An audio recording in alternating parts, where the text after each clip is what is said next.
There is a secret to the warrior arts, one that has nothing to do with training, nothing to do with fancy movements, and it is the willingness to trade lives with your enemy, to never fight for anything you would not die for. And those who fight for glory or gold or power stand on a shifting sand, not the bedrock of true courage. Obi-Wan Kenobi. Happy Kathleen Kennedy Day, folks. Ain't that the bestest thing ever?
From high atop the battlements of Castle Curmudgeon, where you will never find a more wretched hive of scum and villainy.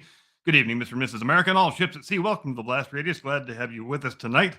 And since this is the part of the program where we traditionally talk about the worst people in the world, it is only fitting that we should open with a momentous bit of news out of the entertainment world, where, after what feels like several years of persistent rumors and whispers and innuendos regarding her impending departure, our long national nightmare is over, and Kathy Kennedy is finally, mercifully, well and truly gone as the CEO of Disney Star Wars. It's all too easy to forget as we sit here in January of 2026 that back in 2012, when Bob Iger and the Mouse House purchased George Lucas's namesake studio and its associated subsidiaries for the price of $4 billion, the Star Wars franchise only consisted of 2 film trilogies, a handful of animated series, the holiday special that everyone likes to pretend didn't happen, and a vast licensed expanded universe of novels, comics, and games that existed alongside but were not necessarily strictly binding upon George Lucas's own canon. And that corpus of content took 35 years to be created. If we go back a bit farther to the spring of 1999, when people were camping out on the sidewalk for over a month in order to be the first ones to see what wound up being one of the worst highly profitable movies anybody ever made, the Star Wars universe at that point, over the first 20 plus years of its existence, in the larger part of the public consciousness at least, amounted to 3 movies and very little else. If you were a really hardcore fan, you might have read the Alan Dean Foster novelizations and the trilogy of Timothy Zahn sequel books, which is to say, to the extent that Star Wars gained an outsized cultural footprint, which it very much did, it didn't have anything to do with a high volume of content. It had to do with the fact that a lot of people really liked the modest amount of content that there was. And what was Kathy Kennedy's first act when she took the reins of what was now Disney Lucasfilm? Well, she declared that all of that expanded universe content was now non-canonical, and she flushed it right down the shitter. Because by God, this is the Kathyverse now, and you insolent plebes better start getting used to it. The Kathyverse is going to be very gynocentric, very politically progressive. It's going to contain so much live action content that nobody could ever keep track of it all. And much of that content is going to be so cringe-inducingly awful that some revisionist historians will be impelled to argue that the films of the prequel trilogy were actually good movies. That $4 billion purchase price, when we factor in nearly a decade and a half of inflation, translates to around $5.5 billion today. Is the Star Wars brand worth $5.5 billion right now? It almost certainly is not. In point of fact, it might not even be worth more than the 2012 sticker price. And why is that? It's because George Lucas understood something that Kathy Kennedy does not. It's a thing Disney used to understand, but which they stopped understanding when Bob Iger took over, namely that scarcity creates value. Constant streams of new content, on the other hand, diminish value, and especially when the new content sucks. But because George Lucas understood that scarcity creates value, he was able to make a trio of very god-awful movies that still made a shitload of money. He made the most wildly successful film trilogy in the history of the world. It ended in 1983, and he obstinately refused to make any more films for over a decade and a half. And that mattered. That's why the brand was worth $4 billion in 2012, even though half of the 6 movies were really quite terrible. But when Kathy took over, her marching orders from Mr. Iger were perfectly clear. We want content, content, content. We want so much content that people don't even have a chance to take a breather after watching the last Star Wars thing before it is time to watch the next Star Wars thing. And of course, there was something larger and far more sinister at work here too, and it has much to do also with Disney's acquisition of Marvel Studios in that same year of 2012, but we will get to that in due course. First, let's do a brief post-mortem, or as brief as it can be given the sheer amount of content, of live-action Disney Star Wars under the stewardship of Kathy Kennedy. Concomitant with the announcement that the expanded universe was being tossed in the rubbish bin came the announcement that we are making a brand new trilogy of films that will pick up the story where we left off back in 1983. And it's going to be great, guys, because we are getting the band back together. Luke, Han, Leia, Chewie, R2, 3PO, the whole gang that you know and love. Will they be on screen together at the same time? Well, that's not important right now. The important thing is December 2015, make your plans now. It is going to be the best thing ever. And what did we get in December of 2015? Episode 7, The Force Awakens. Were there a lot of red flags about what was to come after? Yes, there were. Were most people willing to overlook those warning signs and red flags and give the benefit of the doubt? Yes, they were. And your humble correspondent was one of those people. I wasn't necessarily averse to a female protagonist. Is it weird that she is a perfect Mary Sue girl boss who magically knows how to do everything the plot requires of her and don't need no man for nothing? Yeah, kinda. Is it weird that Luke Skywalker got reduced to a narrative MacGuffin who only makes one very brief wordless appearance at the very end of the film? Yeah, kinda. Is it weird that we brought Han Solo back just so we could stab him in the heart and chuck him off a bridge? Yeah, kinda. Is it weird that we had to turn Leia into General Leia because being a princess just isn't feminist enough? Yeah, kinda. But it's okay. It's way better than The Phantom Menace. It feels, aesthetically at least, like we're in a Star Wars movie, at least compared to the prequel trilogy when there was just people in big green rooms pretending to interact with things that weren't there. So it's an improvement, even if we are damning with faint praise. So mark your calendars for episode 8. It comes out in 2 years. It's going to be fantastic. Oh, but no, you actually don't have to wait 2 years. You know why? Because we are not just making a sequel trilogy. We are also making new standalone Star Wars movies. In fact, we are going to put out a new Star Wars picture every single year until the goddamn end of time. And how exciting is that? So in addition to marking your calendar for episode 8 in 2017, mark your 2016 calendar for Rogue One, a Star Wars story. Remember that one line in the original Star Wars about how somebody stole the plans for the Death Star? Well, we are giving that one line of dialogue its very own movie. You are welcome. Is it weird that we get another Mary Sue girl boss protagonist who is perfect at everything and don't need no man for nothing, who doesn't crack a single smile in the entire film? Yeah, kinda. But that's not important now. The important thing is, would you look at all those Memba berries? If Memba berries were hardcore porn, this picture would be the bastard love child of Deep Throat and Debbie Does Dallas. Look, it's Darth Vader. Look, it's Grand Moff Tarkin. Look, we dragged Peter Cushing out of his grave just for the occasion. Look, AT-ATs, X-Wings, and Admiral Akbar. Remember that guy? Me too. Why, it's all I can do to avoid touching myself right here in the theater, so I sure am excited for episode 8. And then 2017 arrives, and along with it, Rian Johnson's The Last Jedi. This time, the warning signs and the red flags were pretty difficult to ignore. You had a director who seemed to take great delight in mocking and antagonizing Star Wars fans on Twitter. You had a bought and paid for entertainment press who were so over the top and so obsequious with their advanced reviews, so effusive and so unconditional in their praise, making this thing out to be like the Citizen Kane of the space opera genre, that it was difficult not to surmise that there was something else going on here, and it was something not altogether good. Our perfect, infallible Mary Sue girl boss who don't need no man for nothing makes her triumphant return, and she is even more perfect at everything now. Personality-wise, she's gone from, I don't know, she seems a bit full of herself, but I'm willing to overlook it, straight to, this chick is so insufferable, she probably sits around sniffing her own farts for a leisure activity. Meanwhile, Luke Skywalker has had his name changed to Cucky Simpington. He is a middle-aged white male, after all, and middle-aged white males must never be portrayed favorably. If you liked Luke Skywalker as a kid and you're upset seeing him depicted like this, it is your own damn fault for having a white male hero. Maybe you will think twice the next time, you damn filthy misogynist. And so, Luke Skywalker, Jedi Knight, savior of the rebellion, archetype of duty and honor and moral virtue for the whole galaxy, fights his last battle on a Zoom call and promptly drops dead from a broken vagina. If you toxic white male assholes had a problem with that movie, well, it is because you are toxic white male assholes.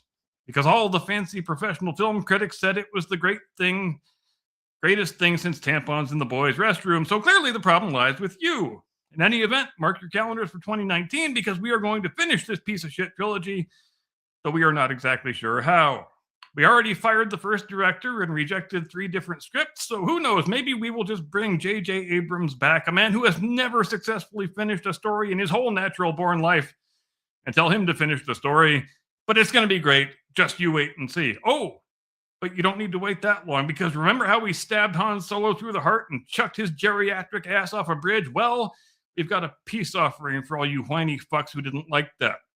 And what's more, we are still obstinately sticking to our plan of releasing a new Star Wars picture each and every year, no matter how much it continues to devalue the brand. So mark your calendars, you toxic white male assholes, for 2018 and a little piece of work we like to call Solo, a Star Wars story.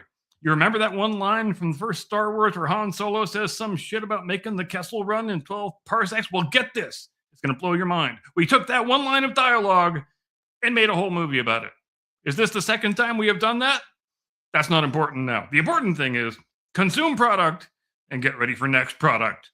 And I bet you didn't even know Lando Calrissian is a pansexual who fucks robots. But that's the kind of invaluable universe-expanding lore that you can expect from the Han Solo movie. Did we fire the directors halfway through production because they just weren't Kathy-tastic enough? That's not important now. Just shut up and consume. God damn it. Speaking of consumption, did you know streaming platforms are a thing now, and Disney has its own streaming platform? You know what this means? Lots and lots and lots and lots of Star Wars streaming content. At least 10 times more Star Wars streaming content than any sane person could ever actually want. And even better, it is all going to suck. A lot. Except for the first season of The Mandalorian. Somehow, improbably, against all the odds, that's actually going to be pretty good. Everything else, not so much. I bet you didn't even know you wanted a streaming series about Boba Fett, or a streaming series about Obi-Wan Kenobi getting girl-bossed around by a sassy 9-year-old Princess Leia, or a streaming series about some dude from the Rogue One movie whose death you have already seen, or a streaming live-action series about a cartoon character that didn't exist in any of the films, but she is a female girl boss who don't need no man for nothing, so obviously she gets her own show, or The Acolyte. And really, how does one even describe The Acolyte, except to say that if you've ever fantasized about being a deeply untalented, deeply unhappy Hollywood lesbian who used to be Harvey Weinstein's personal assistant, who somehow, by some impossible stroke of luck, was given $300 million to make a Star Wars series, then you were in The Acolyte's target audience. So admittedly, it's a bit of a niche product. That's probably why it was watched by approximately 18 people in total. And even all 18 of them agreed it was a piece of shit. Because when you've crossed the bridge of lesbian space witches doing a song and dance number How many bridges are there left to cross, really?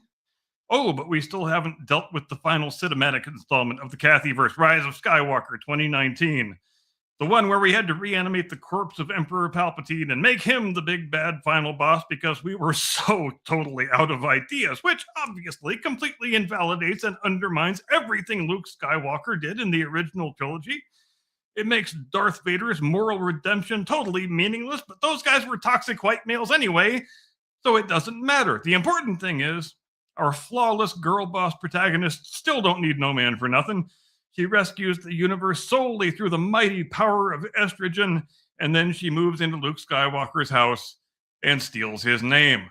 It is a very happy, very uplifting story. But do you remember the climactic scene at the end of that picture where the reanimated Emperor Palpatine has Rey and Kylo Ren both standing in front of him, and he's like, ooh, yes, this is just what I've always wanted, and he tries to suck all the Force juice out of both of them? Well, I've got a bit of a metaphor to drop on you that goes to my overarching thesis. Replace Emperor Palpatine with Mickey Mouse, replace Rey and Kylo Ren with Star Wars and Marvel. Because I think that's exactly what Disney was trying to do when Bob Iger decided to acquire both of those properties in that same year of 2012. Star Wars and Marvel had both demonstrated the ability to do something that Bob Iger's Disney very badly wanted to do, namely, to retain customers into adulthood who would normally age out of the brand when childhood ends. If Disney could acquire that ability, if they could suck out that Force juice, then it wouldn't matter if they utterly ruined those two brands in the process. The expenditure would be more than worthwhile in the long run. And there's no mystery in any of this. When Bob Iger became the head of Disney in 2005, he said right out loud, he put it down in writing that this was what he wanted to achieve with Disney. When you have to recapture each generation of children, there is too much uncertainty in that. You have to rely on parents passing their own nostalgic attachments down to their kids, and can they be relied upon to do that? That used to be Disney's model. It was their model for a very long time. You remember the commercials they used to show during the VHS era and the DVD era, where they would say, remember such and such classic Disney movie? We are releasing it just for a limited time, and then it's going back in the vault, so you better act now and share it with your kids while you have the chance.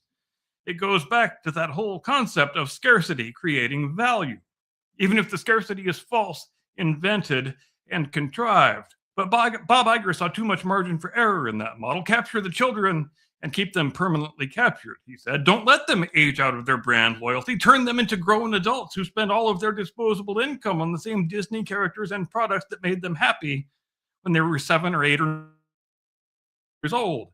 He looked at Marvel and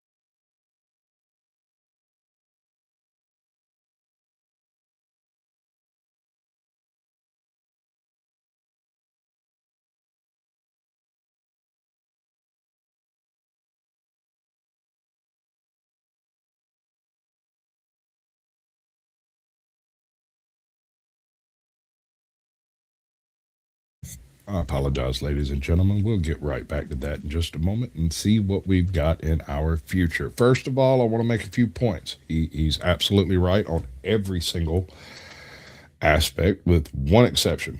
The second season of Andor was acceptable.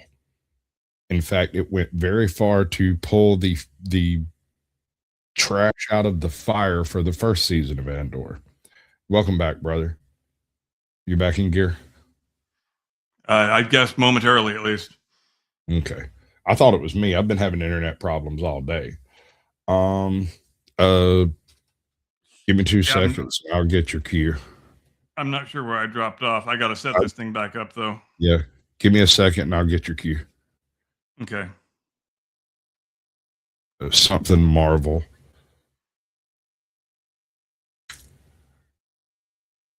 That was going so well, too.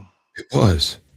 Okay, the same products that make them so happy spend all their disposable income on the same products that made them so happy. That made them when they were 7, 8, 9 years. Okay, let me find it.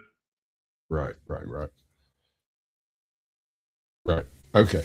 Uh, also, if you want to watch something Star Wars that has absolutely nothing to do with Star Wars, and you want to watch a fun, happy show that kind of makes you feel better, but still has all of the proper woke talking points without it being like pelvic thrusted directly into your eye sockets, check out Skeleton Crew.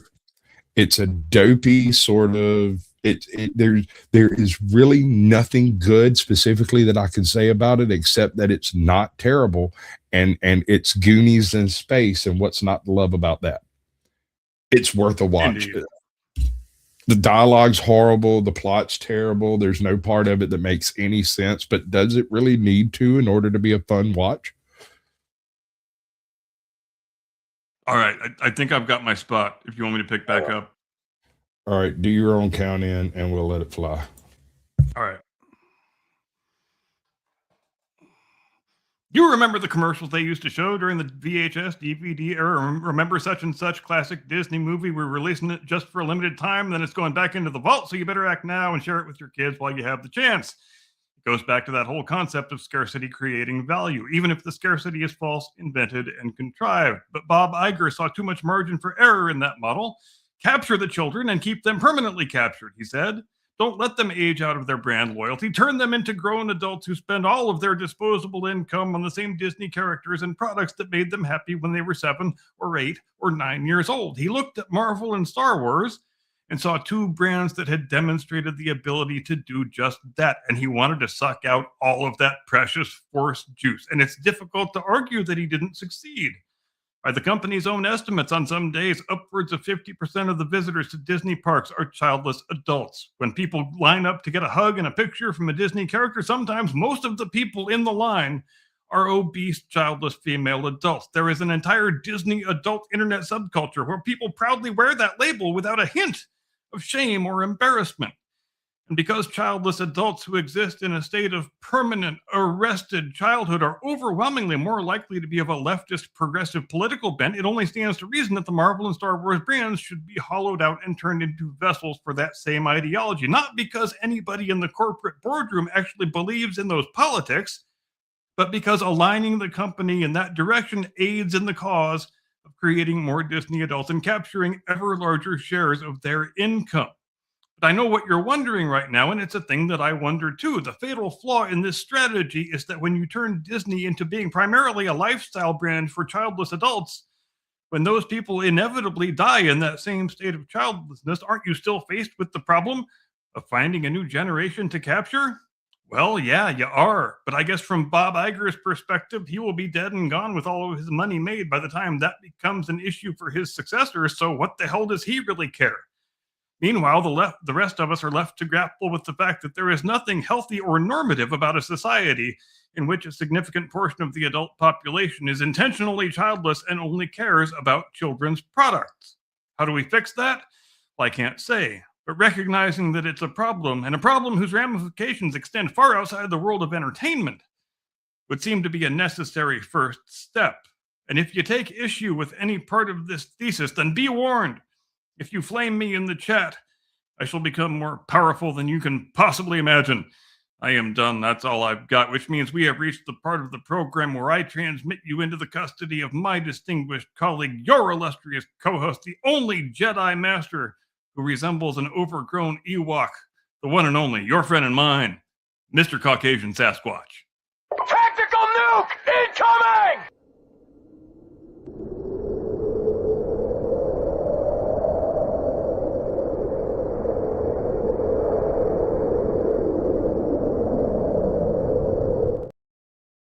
Good evening, ladies and gentlemen. Welcome to the Blast Radius. For tonight, we are going to delve deeply into all things Star Wars and what a wonderful beginning this could possibly be. Am I especially looking forward to it? Yes. Do I have a whole lot of hope for the future? Dave Filoni's not terrible. He did an excellent first season of The Mandalorian until, Disney got involved, and the next thing you know, it went into straight trash. Although they had an excellent casting choice for their trash. How far down this rabbit hole you want to go, brother? All the way to the goddamn bottom. Yeah, I think Filoni is a wild card. I don't think we have any way of predicting how it's going to go with him. But I would submit that it's probably encouraging that he's only running the creative side and not the business side. They've got some new woman running the business side, and hopefully she won't be. Yeah, I don't know. Now, how is that dynamic even going to work? Who is going to have the final editorial review as far as final say goes?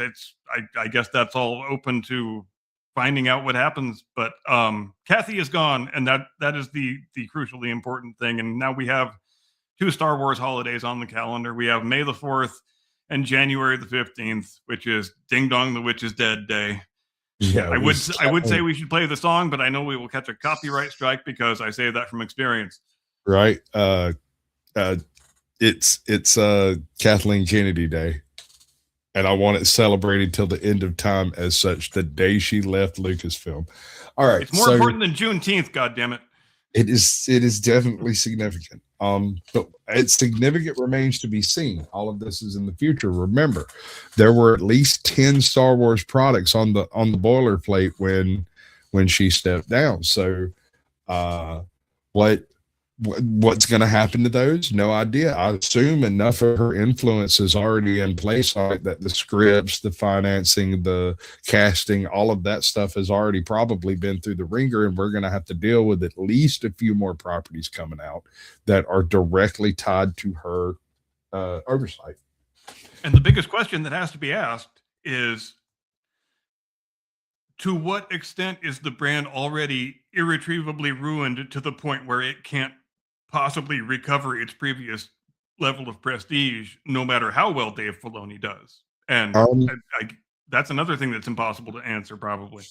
I propose you look at the first season of Mandalorian for possibilities. Granted, and yes, it is an entirely derivative thing, but what Dave Filoni did with it was do what Disney and Marvel and Star Wars has been doing for 15 years, but he nailed it where they missed it. He took the baby, what was the name? The Lost Wolf was Lone Wolf and Pup series out of freaking the mid 80s. There was this series. It's basically what would happen if Kurosawa filmed a happy-go-lucky samurai carrying around a baby, and he put it in Star Wars, and then did each of the classic Kurosawa films all the way through the season, and it worked. Yeah, and it was good. It was really good. I would go so far as to say the first season of The Mandalorian was the best Star Wars product since Return of the Jedi, and that's saying something. Right. But, and the very moment Kathleen Kennedy and Disney stuck their little fingers in that pie, it went screwy. Yeah. And she just couldn't leave it well enough alone. And you're right that there was a lot of Kurosawa in there. And Kurosawa influences, when they are done right, can be really good. You can copy paste Kurosawa onto all manner of different things and make it work if you actually know what you're doing. But if you don't know what you're doing, then there's just as big a likelihood that you might make a fool of yourself, as we've talked about recently with some of the other god-awful movies we have discussed and reviewed. Absolutely. I'm going to call attention to a specific episode of The Mandalorian. I'm not sure exactly where it falls in the series, but it's the one where he goes to the Shotka farm with the shrimps, and he fights a group of like rogue commandos that have gotten a hold to an AT-AT, right?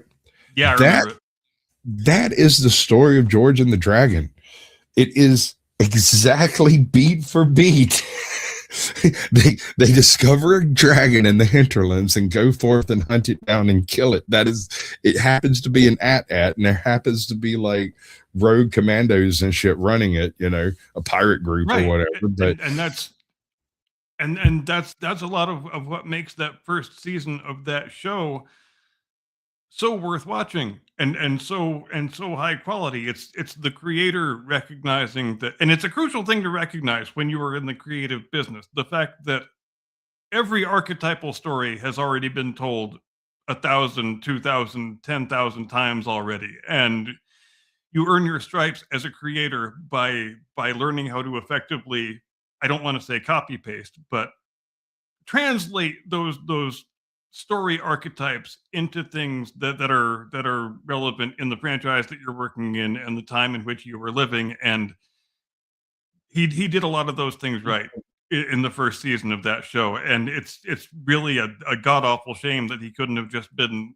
left alone and to continue by his own devices. And I think things were already going downhill with that show when the Gina Carano thing happened. But once the Gina Carano thing happened, that thing went off the cliff into Eastwood Ravine and crashed in a big fiery ball of fieriness. And my instinct is that the movie they're currently making is not going to do all that well. I don't think it's going to do as well as they want it to do. I don't think it's going to do as well as they probably are trying to convince themselves it might, because I think Star Wars is, to a large extent, currently a ruined brand, and they have a lot of work to do in order to recoup anything resembling the prestige that the brand had 13 or 14 years ago when George first sold it. Would you agree with that?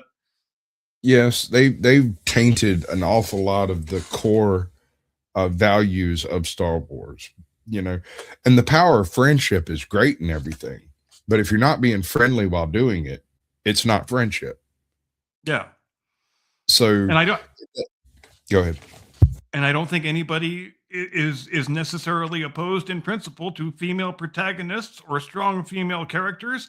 And I go back to the Gina Carano example. Gina Carano, the actress and the character she was portraying, she should have been right absolutely in the wheelhouse of left feminist progressives. She is a strong, powerful woman who can kick the ass of 95% of the men on the face of the planet. She is also perfectly in touch with her femininity and not remotely unattractive. She is the archetype of exactly what you're looking for, but she expresses one opinion that is not necessarily 100% sanguine with what Kathy Kennedy thinks, and she has gone off the reservation, voted off the island within a matter of moments. And that's, I think, that did more to lose the Star Wars franchise goodwill with the fans than probably any other single thing in her tenure, including The Last Jedi.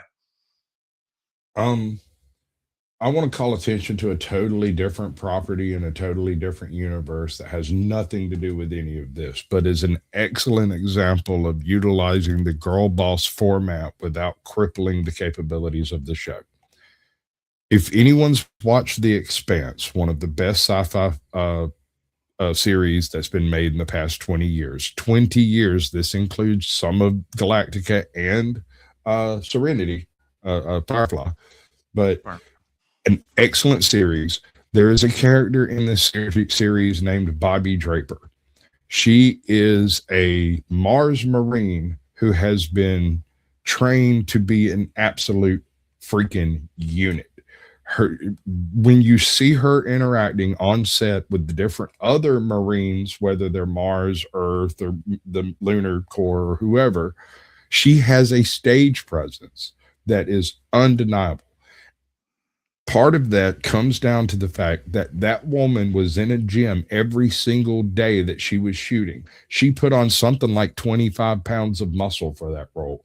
When you go back and see her in some of her earlier and her later films, she is quite an effeminate female, slight and gentle. She's not 6'7". Now, I'm pretty sure she wore lifts in the show, but what I'm speaking towards is the depiction of a strong female character that doesn't feel forced and artificial. She felt real. She felt like you could walk down to the convenience store over here, walk in and see a Marine standing in front of you that looked just like Bobby Draper, and then she would drop off 5 of the guys in that place with very little effort, and then turn around and do quite a feminine role in some of her later pictures. I think she was Hawkeye's like stepdaughter or whatever the hell that is that's chasing him around after a while. I think she's the same chick that played that role. Correct me if I'm wrong, Chad. I know you will.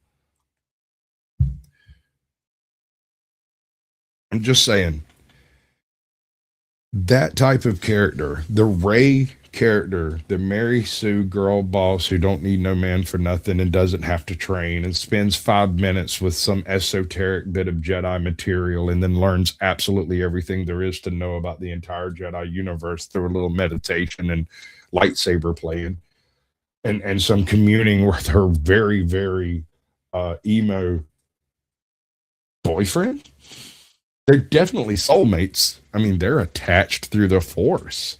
Isn't that what we're all looking for in life? Someone who's attached to us at our soul, someone to complete us, and they are opposite sides of the same coin. That's one thing they did get done fairly well without too many problems. The issue comes around when you've got emo boys over here going absolutely superficial on everything. And then you turn around and you have Rey over here who's even more superficial than the Sith. And that makes no sense. There's no hero there. In fact, I would argue that Emo Boy Toy was more of a hero than Rey because he actually defied his entire backstory in order to become part of the, fight for good. That wasn't her. That was him. Am I talking to a bunch of snack pack chuckers?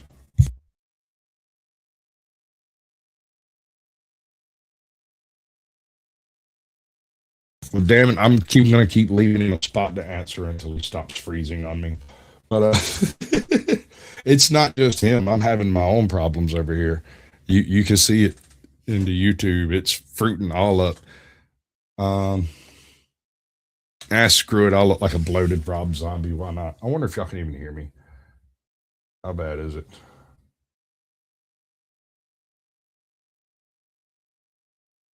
Okay, cool. We can hear. That's something. I guess I could go up to Avatar and that might help a little bit, but I don't know what else to do. That's probably as much his internet as it is mine. Okay, cool. All right, in that case.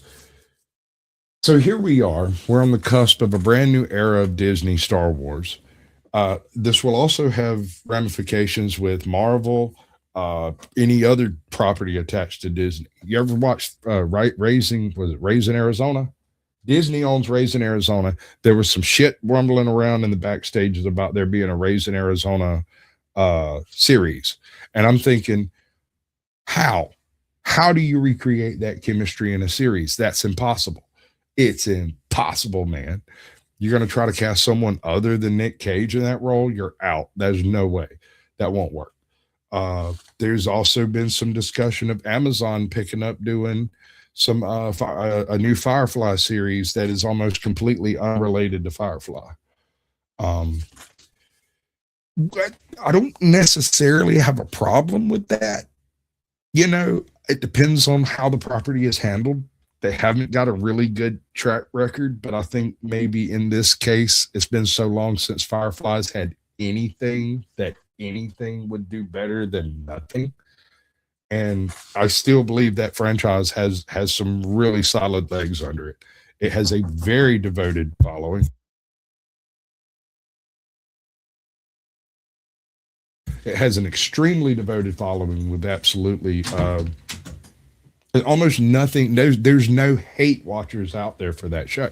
You either like it or have never heard of it. And as soon as you hear about it and find out about it, and you hear about Jane and his heroic rise to fame on some mutter planet, you're hooked. I mean, it's perfect. So I'm hopeful. I have hopes that they will abbreviate some of their scheduling. Let's say a series a year and a movie every other year or every 3 years, perhaps. And just do that. Also, I say we enact the wheels, right?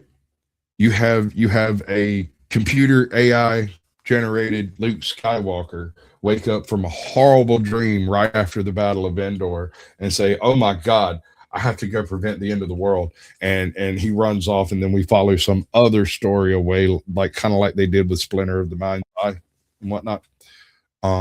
Add yourself as you will. Hopefully this will work this time. I'm really quite sorry. No, don't sweat it, dude. I'm having similar issues over here. It's just not quite kicking me. I'm freezing up and stuff. It's not just you. So, hour 16, very heartfelt compatriots are toughing it out with us, and I appreciate it. You went up to 29 during the beginning of the first part of your monologue. You had almost 30 people in here, and then it froze, and it went from 29 to 16. All right, so where were we at? Oh, Jesus fucking monkey. It's only mildly irritating if you let it get to you. The technical issues are part of the show. So Dave Filoni comes in.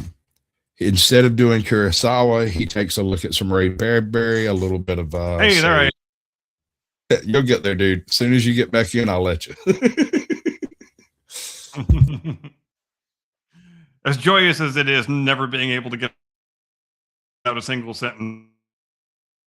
Oh, this is bad. Turn off your camera. Like, turn off what a pleasant upset that we got through the first. It's chopping up bad, brother. Click your avatar, doohickey. And sometimes that helps with the sound. It'll also make you not freeze up as much because I can't tell. Shh, that's a streamer secret. So Dave Filoni takes a look at a handful of other classics. Let's say Alfred Hitchcock. Let's say he takes a cue straight from Alfred Hitchcock, goes out and starts making serial killer slasher films about the Star Wars galaxy. If it is done properly, that would sell. People would eat that trash up, right? If it was good, absolutely. Flip the script over, change the coin, the other face, right? You look at it and you go, oh, let's take some Isaac Asimov, some of the, and all through all of this, there has to be an awareness of the extended universe and Legends material. As long as the individuals involved in these projects are familiar enough with, like, the way they totally screwed over, in fact, I don't even believe that was Admiral Thrawn. Right? I think that was a ringer, because that's been done in Star Wars 2 or 3 times, where somebody traipsed out a chest saying, hey, here's Admiral Thrawn, y'all better be scared. And then somebody walked up, just stabbed him in the back, because the Thrawn wouldn't fall like that. Right. We're kind of pretending very falsely that we are dialing back the deletion of the expanded universe, but we're not really dialing it back. Just, here's this character who you may vaguely recognize, and hooray for us, because we're trying to build goodwill with the fandom, but it doesn't really land because you're doing it in a way that's based upon, like I said in the monologue, it's based upon a character from, where is Ahsoka from? She's from the Clone Wars series, isn't she? Yes. So yeah, you're not drawing directly from the material that you've deleted. You're actually including it as a sort of derivative ingredient in a soup of something that you actually do consider an authorized product, and it just doesn't land very well. I don't think it lands as being a disingenuous sort of attempt to claw back a bit of public goodwill when everything you've done has been failing and failing and failing because it sucks so very badly. Yeah. And I do kind of have one complaint about Dave Filoni in The Mandalorian, and I know everyone raves about the show. He was so obvious in his execution from the source material of Kurosawa, and utilizing simply the elements of Star Wars that were useful for visual characteristics, it kind of feels a little phoned in, but then again, it's so well done up to the point where the Mandalorian takes his mask off that you forgive all the fact that you've seen every scene you see here is forgiven because of the depth and texture of the actual presentation, right? When they go in that first episode, when they're on that planet and he lands and he goes to that bar, and I can bring you in warm or I can bring you in cold, and the implication is I can bring you in alive or dead. And that's not it at all. He's Mhm. going to bring him in alive, but you can be alive and breathing or stuffed in carbonite. I don't give a damn. You know, And there's a fine line you have to walk when you are attempting to transpose the motifs of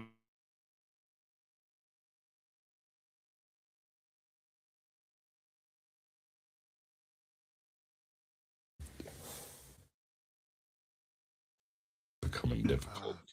but in Filoni's defense, I would say that he was at least less on the nose with it than Zack Snyder was when he made the diverse Magnificent Seven in space that we were talking about last week. Hold on, bro. Like, after watching that show and realizing that it is a much better movie muted, I did exactly what I said to do and stuck it on as like just over there. And I want you to know the two grandbabies in there sat and stared at that TV like 80% of the first movie without any sound coming out of it. They were perfectly fine with it. And when I started the second movie, I turned the sound on and they hid behind the couch to play together rather than sit in front of the TV where they could hear it. And I came in and muted it, and they were right back in front of the TV playing, doing what they were doing. So it's very beautiful. Oh, speaking of grandbabies, since you brought it up, I don't think I've mentioned yet that I am finally at long last going to be a grandfather on the 2nd of August if the schedule holds. Congratulations, my brother. Perhaps our Thank you very children much can indeed. play together in the streets one day. And if not, perhaps they can riot against each other or something. Indeed. And that's what really matters. Apparently, you know. I have a dream. Maybe one day they can get run over while trying to interfere with federal law enforcement operations. Allegedly. Allegedly. So, what do you think? You got me. You got me finally. What do you think about our likelihood of getting good, solid Star Wars properties? I know, It's right? difficult to say. If you're asking me to put a percentage on it, it goes back to the thing you mentioned before, that we first have to clear out the pipeline of all the things that are currently in production that were greenlit by Kathy, because we have more than enough reason to assume that those things are uniformly going to suck. And I think that probably includes the Mandalorian and Grogu movie, or whatever it's going to be called. But as soon as we get into the Filoni only era, if indeed he is given, carte blanche in terms of the creative decision making, I would have to rate it 50-50 or better. I mean, Okay. that's as optimistic as I'm willing to get, probably. How about you? I was gonna go 40-60. Actually, I'll go 40-50 and a 10% chance that it's just the same thing, that nothing changes. Right? That it's not actually them running it, that someone else has their finger in the pie. And also, we have to rate the possibility, which has to be non-zero, of whether Disney decides to divest itself of the franchise altogether. Yeah, no, we Because discussed that a few weeks ago, a couple months ago, actually, where we brought up the question: do you divest yourself of Disney or Star Wars or Marvel? And I think you've got to offload Marvel on that one. Marvel is an absolute bust. You can't do anything with it because you've already carved your way into all of these individual actors who now demand millions and millions and millions of dollars each to make appearances. And there's not a really way to make a profit on that, or at least the profit you make is not as useful to the company as it would be if you weren't already $750 million in debt when you started making the movie. And I know we've had the conversation already, but has there been any change in your view regarding how well we think this upcoming Avengers picture is going to do? Because I think it's going to be pretty underwhelming, based on how well they need it to do in order to get them to where they want to be. Regardless of the actual quality of the film, it will underperform because no one's expecting it to be worth a damn. And are we talking about the Doctor Doom thing that's fixing to happen? Yeah. Okay. And they have completely screwed the pooch with casting Robert Downey Jr. as Von Doom. That, there is only one explicative method that could be the case, and that's if this Robert Downey Jr. is from a alternate timeline universe where Stark became Von Doom instead of becoming Iron Man. But the entire history of this guy, how much do you know about Doom? Less than you, but probably more than most people. Okay, so basically, he is an aristocrat of old money from the old world who lives in a castle and purchased his way into every single thing he does. He is a master, Latveria, right? Latveria? Something like that. Yeah, it's like Lustavonia or Latveria, whatever. Anyway, one of those made up European Marvel countries. It's a good one. It's like Lithonia or some shit. I can't remember. But anyway, he's an old world, old money aristocrat who is also something of a Lex Luthor level genius, right? He's just Tony Stark. Tony Stark is a really good analog for except he's European with all of the European foibles and things.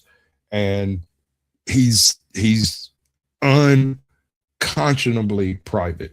He uses like unseen servants and spiritual aides to manage his household, and then has a living staff that are basically there for appearances.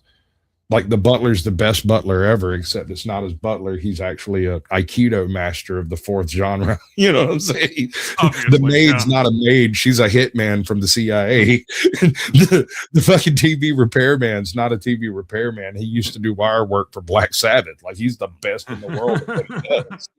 But when you compare him to Stark, there are a lot of similarities in their methodology of how they go about doing shit, with one exception. Von Doom is a magician. He's a fucking wizard, bro. Like literally, he's like Doctor Strange type wizard, not a Howard Stark not a Howard Stark wizard. And it's a character that carries a lot of baggage based on the previous cinematic depictions, which have always been uniformly pretty terrible. And ranging from terrible to just unconscionably god-awfully embarrassing. And that has to be taken into account too. You also have to take into account that one gets the feeling that there is such a sense of desperation at Marvel Studios that they are trying to jam so many actors and so many characters and so many universes, so many timelines into this one film that there is no way it can possibly succeed. One gets the impression that they are just hurling handfuls of crap against the wall, trying to get anything to stick in order to recover some of the prestige that the franchise had up until 2019.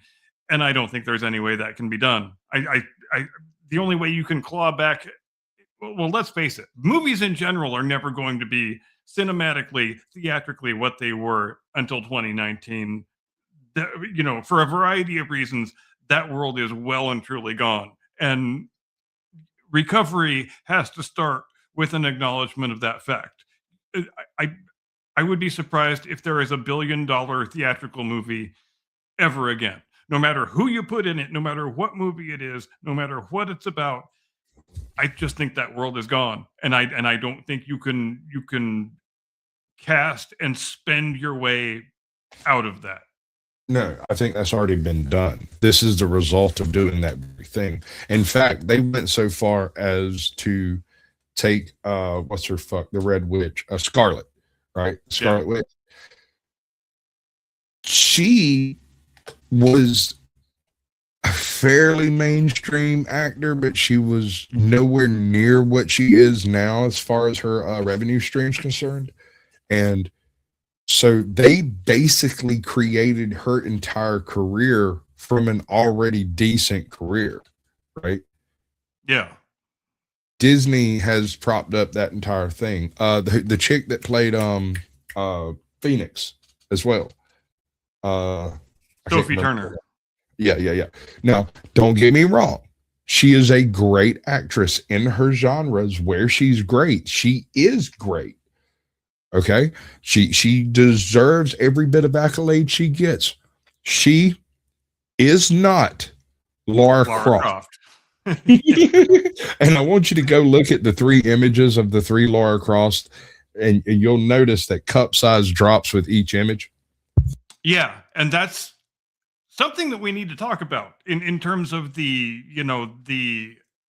girl bossery of current day Hollywood, and it goes back, I would submit, all the way to casting Daisy Ridley to play the female girl boss protagonist in the Star Wars sequel trilogy. It's like they intentionally cast a girl with no tits and no ass just so that she wouldn't be subject to the dreaded male gaze. To which I submit, what the hell is wrong with the male gaze? Why is it bad for men to find actresses attractive? When did that become a crime? Because you know what? If the male gaze doesn't exist, the species is going to die out pretty goddamn quickly. And do we want the species to die out? I don't think we do. Is there anything wrong with having hot actresses with big tits and nice asses? I would submit there is not. But Hollywood seems to operate today in the opposite assumption. I agree. I don't have an answer for this. All I can think of is the lesbians in charge of Star Wars casting really don't like sexy women. They prefer business women. You know who I think would be their perfect person? Married with children, the neighbor chick. They would cast Marcy for every role, everywhere, all the time, and just change her outfit and her hair. Yeah, it's like there seems to be almost an instinctual presumption that you cannot be a credible girl boss character if you are someone who men find attractive, and that's a completely mistaken assumption, because those are the best kind of women. I go back to Gina Carano. She might be a bit of an extreme example, but she is not an unattractive woman, and she could kick my ass in under 7 seconds. And I think that's fantastic. And that's the sort of thing that Hollywood should be celebrating. But she got voted off Woke Island, man. Just one tweet that didn't land quite right for Kathy, and she was freaking gone. Beep, bop, boop. She put it in the wrong slot. If she'd have stuck it in a comment, it would have been fine. If she'd tweeted it out, it would have been no problem. But she stuck it in her gender slot. Beep, bop, boop. Because her employer required her to list her pronouns. And so quite rightly, she made fun and mocked the entire thing, as any normal person should do. But that was a bridge too far. That was a dastardly, unconscionable crime against the tenets of wokesterism, and that just can't be allowed to go on. We've got to get rid of you if you do that. And there was a similar controversy. Just go ahead. It was a heresy. She committed a heresy against the regime. Yes. That is what you witnessed. Absolutely. I want to know why they haven't put Ronda Rousey in a role somewhere. If you want a girl boss that can whip the shit out of 90% of the men on the earth, who's attractive and can do the thing, I fucking give her lines, put her in roles where it works. You know, don't try to shoehorn her into a Mary Sue role, because she's not a Mary Sue. She can do the things you want them to do. Let her do it. I mean, yeah, she was successful in WWE, so we know that she has, you know, the acting chops that are required for that job. So there's no reason why she shouldn't also have the acting chops that are required to be a girl boss action hero. And she's also, like you say, not an unattractive woman. So why the hell not? I mean, yeah, it seems like she would be right in the wheelhouse of the kind of women that current day feminist Hollywood is looking for. And who knows, maybe she has had offers and just doesn't want to take them because she is not aligned with that sort of thinking. And I can't say one way or the other whether that's true. Yeah, I'm just saying, like, there's dozens of women out there that are not unattractive and capable of performing these roles, and none of them are being tapped in exchange for assistants and secretaries of people to be cast in various spots. Right? Star Wars, Yeah. that Acolyte fucking disaster, man. I'm sorry, I don't. Oh mean my to- God. that thing. I don't know. The casting of that thing is absolutely bonkers, bro. Go look at it. Go look at it and tell me that it looks in any way natural, in any way, shape, form, or fashion. There is not a single frame in any of the Acolyte where you go, hey, look, that looks like normal Star Wars. Oh, no. It's Yeah. all weird space witch bullshit. Right, exactly. And without a few really obvious visual cues, would you ever know you were watching a Star Wars product? I don't think you would. No. Well, that's what I was saying about Skeleton Crew? Yeah. Anyway, that's what I was saying about it. It's it has nothing in it, no part of the plot, no part of the it's got all your classic things, from the MacGuffin to the plot problems to your sad, dejected, rejected hero who might be a Jedi, might be a Sith, nobody's really sure. There's the lost treasure, the found pirate ship, the old pirate that's resurrected from the dead to help them along on their quest, and the growth and the arc of every child everywhere wants to have experienced, say, an experience dynamic enough that after that summer they feel more adult for having survived the experience, right? And for some Yeah. kids it's summer camp, for some kids it's that, that summer at grandpa's or the summer at your Uncle Phil's, or it feels right. Why is it so? Go ahead. It feels right for a wacky kid adventure, even though it's over the top, jumps the shark. It feels like grandpa is telling you about something he did when he was 12, right? Yeah. You can't really trust the narrator. And so it has this flavor to it that is obviously this isn't real, but at the same time, something like this must happen, right? Yeah, and there seems to be currently almost a hard and fast prohibition in those same two properties we've been talking about, Marvel and Star Wars, that says female characters cannot have character arcs. They cannot have formative experiences. They cannot experience. They can't learn things, especially not from a man. They can't encounter any sort of difficulties. They can never fail on any level at anything. They have to start out being perfect at everything, and the whole story of the narrative is the whole world realizing how perfect they have always been. And that's exactly what the Star Wars sequel trilogy was. Right. We meet Rey, and she is already perfect at everything and knows how to do things that she would never know how to do based on her background and her residence and Actually, education. let's talk about Go that. ahead. Her background, bro. Her background. All right. So Luke is the son of a moisture farmer who didn't approve of his father's decisions and has a pretty good suspicion that he's not dead, which is the reason why he accepts Luke in the first place, because what the fuck would Vader say if he showed up and I turned his kid away? How do you, the best bet is to keep him here, safe, well fed, give him some blue milk and let him run the Anchorhead and the speeder every now and then, right? Okay, let's turn the page.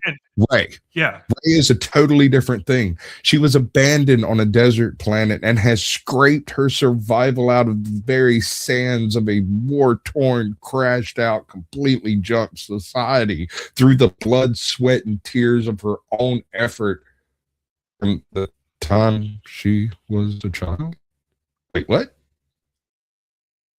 And What? with Luke, the narrative finds a way to explain why he has the skills that he has in terms of piloting vehicles and so on and so forth. We don't get any of that with Rey. She just magically knows how to fly the Millennium Falcon because she does, because she's an Better than amazing Han. magical girl boss.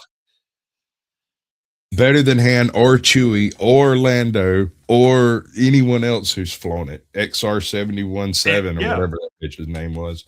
And she magically knows how to fix the hyperdrive by bypassing the compressor. I I'll let that one go. That one I'll let go. This is a person who survived on a desert planet through the blood, sweat, and tears of her ability to rip shit apart. And I can let go her happening to know some tidbit about a very esoteric bit of StarCraft, right? Fine. I can get over that. What I can't get over is the 2-week training program that left her bending fucking steel at will. There's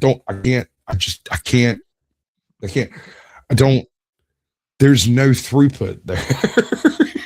There's no way. And then, of course, worst of all, she can defeat a fully trained Jedi in single combat the first time she picks up a lightsaber through the magic of vaginas. Well, awesome. I mean, if she had a like some video game armor on, it might have made a little sense, you know, if a nip slip had happened and he lost it, he got distracted, you know. I could see something like that. To be quite honest, I don't see it. It's not there really. And I'm just gonna give up on my fucking camera. This whole thing has just been an absolute debacle. Anyway, Skeleton Crew, if you're going to watch Andor, watch both seasons. Don't just stop at the end of the first one because it's absolutely horrible. It ends on a terrible note. Nothing makes any sense. None of this has anything to do with anything anywhere, and it's just a big expose on how terrible people are terrible. ... Season 2 takes all of the disparate elements of the first season that have been led floating in the freaking wind like turds and sews all but a couple of them back together into a narrative that makes some level of sense in reference of the source material and ending with Rogue One. It actually kind of helps Rogue One become a decent movie if you watch it through to completion and then watch Rogue One without getting blurred out by all the other Star Wars material that's out there. It is a fairly succinct database of Star Wars lore that you can go to and be like, okay, if you're going to do oddball Star Wars, this is the way to go about doing it. Season 2 and Rogue One together work. That first season, I don't even know what that was about. I have no idea. Right. And Rogue One, even though I made fun of it to some extent in the monologue, and I think there are things about it that deserve to be made fun of, especially the preponderance of over-the-top member berries. I will say also, and maybe this is damning with faint praise, that it is the best cinematic motion picture that came out of the Kathy Kennedy era, and I don't think it's really particularly close. What would you say? Let me think on that for a few minutes, because as far as the full pictures go, it's Star Wars, yes. Yes. I kind of like Solo a little bit, because you got to remember it kind of happened early in Kathleen Kennedy's tenure, and so I was kind of open to it. It was like, hey, maybe it'll be like I said with Skeleton Crew, maybe it'll be a fun romp of a movie. It's about something nobody knows nothing about. I mean, no one's really written about that particular fucking slot. So yeah, there were some things about Solo that I liked, but I think it's painfully obvious that they changed directors halfway through and reshot much of the picture just so that Ron Howard could get his name on the credits instead of Lord and Miller. And I think if she had just kept her hands off of the thing and let them make the picture they wanted to make, it might have been pretty good. It might have been the best movie in the Kathyverse, but I think she decided that they were making it more comedic than she was comfortable with, and they were unwilling to change what they were doing to satisfy her diktats, and so they said, you're going to have to just fire us if it's going to be like that. And so she just fired him, and then they brought in Ron Howard, and we got the picture that you like the Paul Bettany character He wasn't even in the movie that Lord and Miller were making. He was Right. added after the fact when they brought in Ron Howard, and it would be interesting to see a cut, if any such rough cut exists, of what that movie might have looked like when it was still the version that Lord and Miller were halfway through making before they got voted off Woke Island and tossed out of the Cathyverse. But yeah, I think there were elements of that movie that were pretty good, and I would even go so far as to say that the kid that they hired to play Han Solo Was wasn't decent. terrible. Yeah, Yeah, he was wasn't decent. terrible. Although I want to point out, there's a guy out there who is the spitting image of Han Solo. Even has the freaking scar. It's in a different spot, but it's on his chin. It's close enough for government work. He sounds like him. He went and did a casting call for this role, and they turned him down. And from what I understand, allegedly, this is what I heard and read, was he was too much like the original. I don't understand what that means or why you would use that as an excuse, but there was a lot of Kathleen Kennedy dipping into the barrel in her early tenure. And when it It sure became does seem that way. when it became evident that signing a contract with Disney to do a movie does not mean you will get to do that movie. It only means that you will be able to work for that movie until they get rid of you and hire someone else to put on the freaking cast, right? And I know. And there is an entire graveyard in Kathy Kennedy's backyard of either projects that were announced and never started or completed, and projects where she changed directors midstream or fired the director or rejected scripts. I would still like to see what episode 9 would have looked like when Colin Trevorrow was writing and directing it. It would have been a hell of a lot better movie than the episode 9 we got. Granted, that's not saying much because it's such a terrible movie in every way, but one would also be interested to know what she found so objectionable about him and his script, and because that guy spent like a year and a half doing pre-production on that picture. He wrote the entire script. It was greenlit. They were going to go into production. Somehow, some way, some reason, she fires his ass. And that's inexplicably bizarre behavior on the part of a studio head when your own personal hubris has such a negative effect on the final product that your studio puts out. And shit, what was that, 6-7 years ago now, and she still managed to hang on? But I think it was The Acolyte that might have put the whole thing over the top. I think she was a dead woman walking after that thing saw the light of day, personally. well, yes, but keep in mind, Skeleton Crew, which I actually enjoyed watching quite a bit, and I know a lot of people who really liked it. It didn't do anything because no one watched it. It didn't pick up a fan following until almost 6 weeks, 8 weeks after it had released, and it was released, if I understand it right, it was released straight to Disney. I mean, not even like Disney Plus. It was just straight to the freaking streaming service. I woke up one morning and there was an entire freaking season of Skeleton Crew. And I looked at my wife and I was like, you want to give Disney one more chance? We watched the whole freaking thing at a sitting. We ordered pizza. We never left the freaking couch. And you said it right there.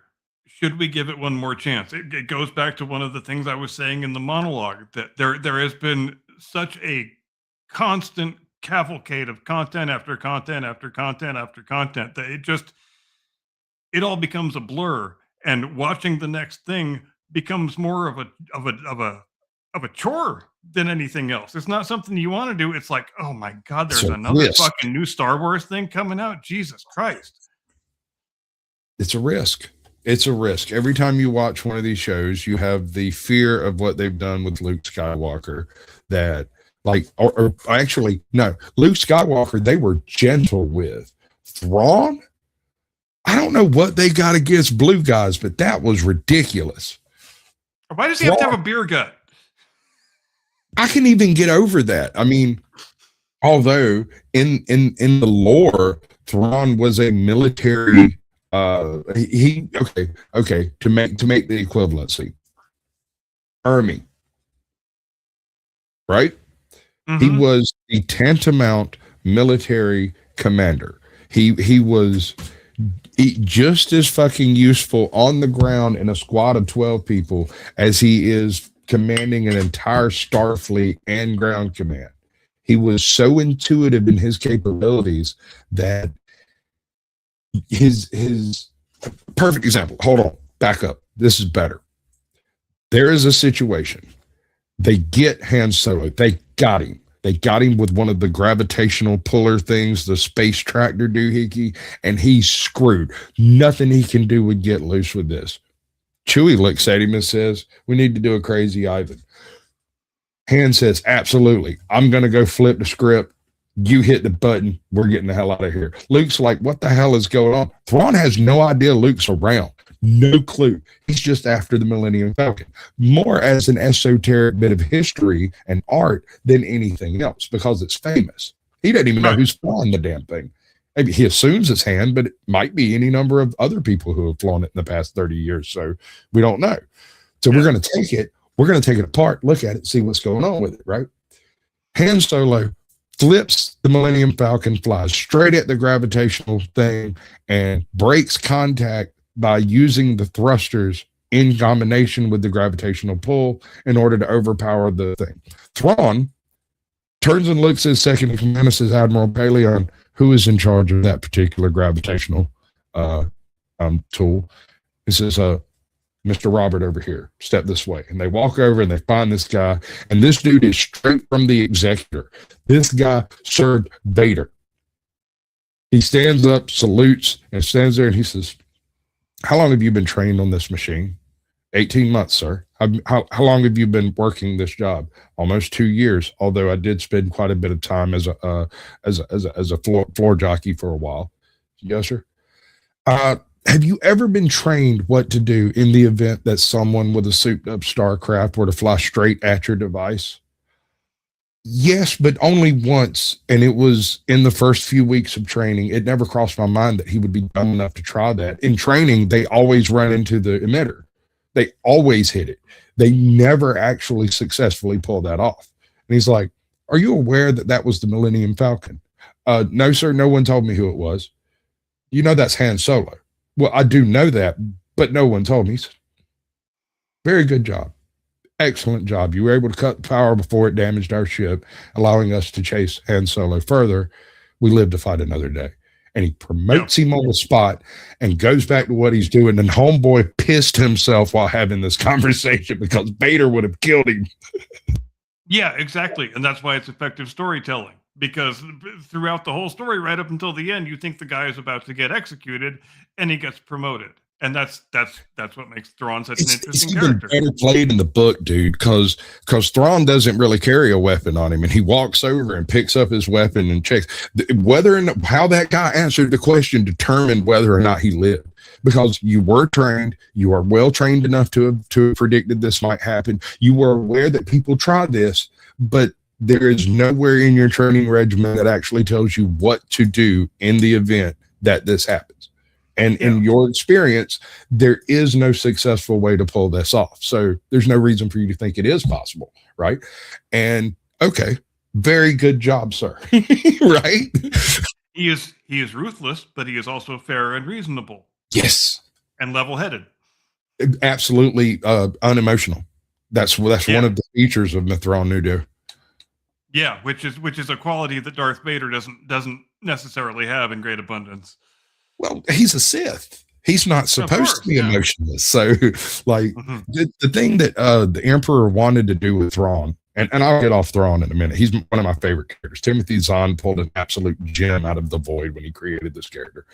Oh yeah, he's the best Star Wars character that didn't originate in the first 3 movies. Absolutely, not close.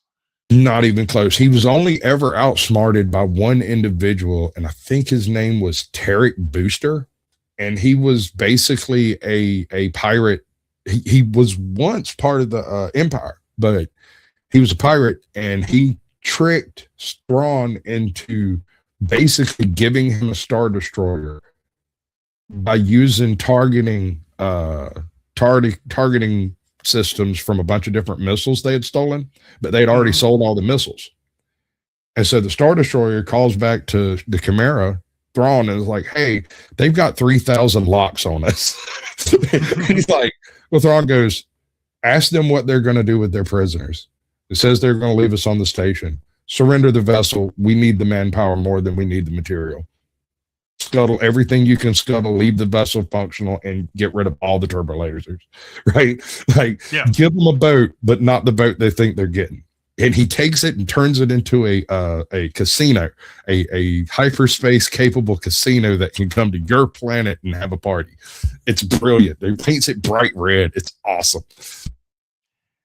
And that brings me back to the point of when Kathy took over, rather than, you know, looking at the expanded universe, taking what she wanted. If the objective was truly to make a really awesome series of movies that Star Wars fans would have loved, then that would have been a no-brainer. She would have brought in Timothy Zahn to write screenplays of those 3 novels that are already much beloved by the fandom.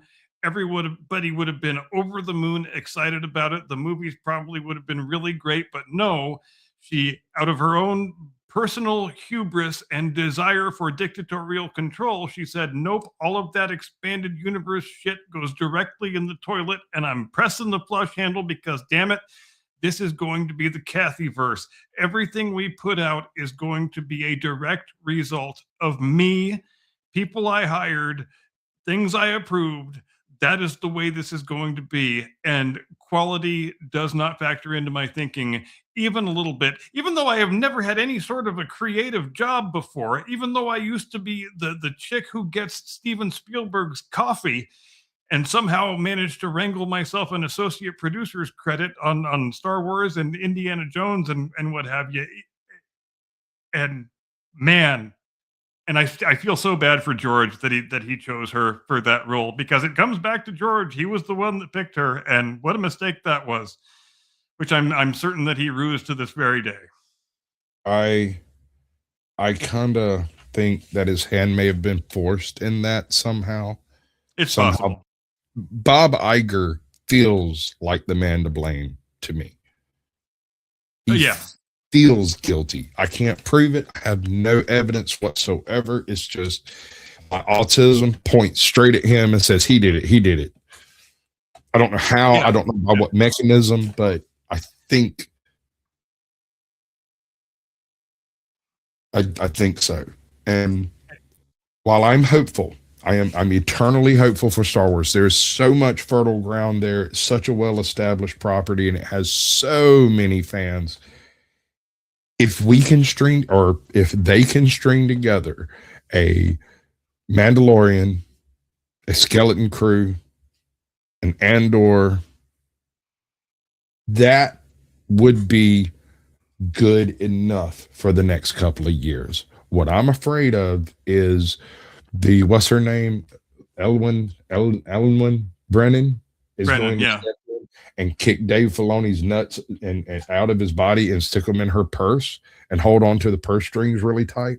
But I have faith that Dave Filoni has been in the business long enough to be able to accomplish miracles with virtually nothing, because he will find people who care about the product and care about the franchise and care about the things. And as you can see with the first season of Mandalorian, if the people care about it, they do well.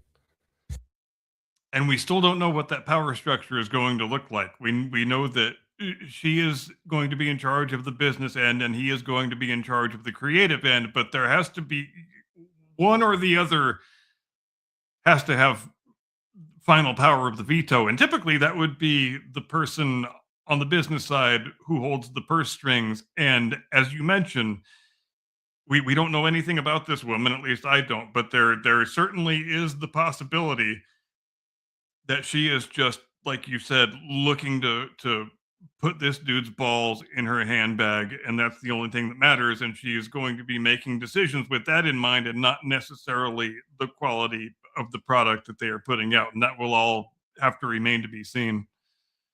So this throws me back to the Kubrick Shining. We've talked about it before, what a nightmare the filming of The Shining was. Kubrick was such a stickler for detail that he had some of those scenes run 126 times. Homegirl lost her voice twice. She had a full-on breakdown. Jack Nicholson scared her so fucking bad she still had nightmares when she was like 40. Like 20 years later, she would wake up in the middle of the night hearing Jack talking in the other room and shitting herself. that was Kubrick's defining feature as a director. He liked to induce actual, honest to God, mental illness in his actors because he thought that produced better performances. And and part of that is making people run a take 50, 60, 70, 80 times, even when you've already got something perfectly satisfactory already. Just keep doing it anyway because you like being a cruel taskmaster. Yeah, Kubrick was a real piece of work. Oh yeah, dollar bills on that one. But what I'm getting at is this: Stephen King hates that film. He when everything was signed initially with the filming house, and I can't remember who filmed it, but it was like Full Moon Entertainment or some crap like that, and King had absolute creative control over it. And then when Kubrick was signed to direct, he allowed that control to be taken from him because he trusted Kubrick's vision. They talked, they discussed it, and then Kubrick went and made the thing that he made, which, by the way, is one of the greatest films made in the history of the horror genre, because it's completely unique and has nothing that dips into anything else anywhere. It is its own nugget of absolute terror. Right. And that's a good thing.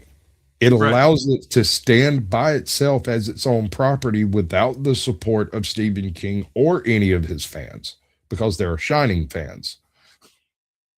But if you're Stephen King, you're looking at that and saying, well, this, irrespective of how objectively good it is as a motion picture, viewing it in isolation, it is not a sufficiently faithful adaptation of my novel as I was hoping for, and consequently that is why I hate it. And these are the things that happen when creative minds butt up against each other.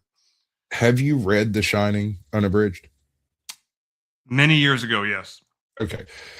It is a quite faithful adaptation. There are some things in it that are not in it that maybe should have been, and there are some things that are in it that were never mentioned in the book. But the things that you see that aren't in the book are kind of like, well, it had to have happened, right? Right. There's no way you get to the following scene in the book without this scene having taken place. And so I got to give respect to Kubrick for his ability to extrapolate scenes to add to the narrative rather than to just recreate a narrative that was in front of us, right? Right. He could have come in and done a scene by scene comparison and done it like it was a comic book panel or whatever, and he didn't do that. He came in and gave you more of what made The Shining than Stephen King gave you in the first draft. Exactly.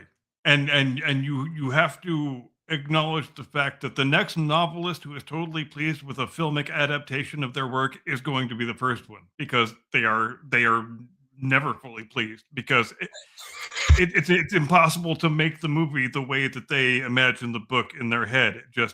It can't be done. And that's unless the novelist is the one who writes the screenplay, and that pretty rarely happens. Even then, bro. Even then. The novelists create. They generally don't rehash, right? So if you give they don't have any of the same constraints that a filmmaker does. If you give a novelist the ability to adapt his own film, he's going to add crap to it because he's still creating. It's his property, and he doesn't think there's anything wrong with adding stuff, right? And the film is going to be 17 hours long. Exactly. And here's the thing. I think we need to change our views on films. I don't think it's necessarily inappropriate to have a 4-hour epic movie. given the modern streaming platforms that we're utilizing and functioning on, these things can happen and make sense and be continuous without having to have the built-in breaks and stuff. I mean, Yeah. obviously for like theater productions, you limit that to around, 90 minutes, 2 hours, and just kind of, oh, we've gone over. My bad. Oh, should I do the thing? Ladies and gentlemen, thanks ever so much for joining us here on the Blast Radius tonight. We do deeply apologize for the technical difficulties that we experienced from time to time, but we know you are a very forgiving audience, and we do thank you very much for that. We hope you have a fine tomorrow and an edifying Tuesday and a very pleasant rest of your week. We will see you back here next Sunday evening, 8 Eastern, 5 Pacific. Like we always do, we will be loaded for bear and have lots more fun and frothy stuff to discuss. Take care. See you next time. Get off my lawn. Kathleen Kennedy, it's great to see you go. This one's for you, for the homies we lost. Bye.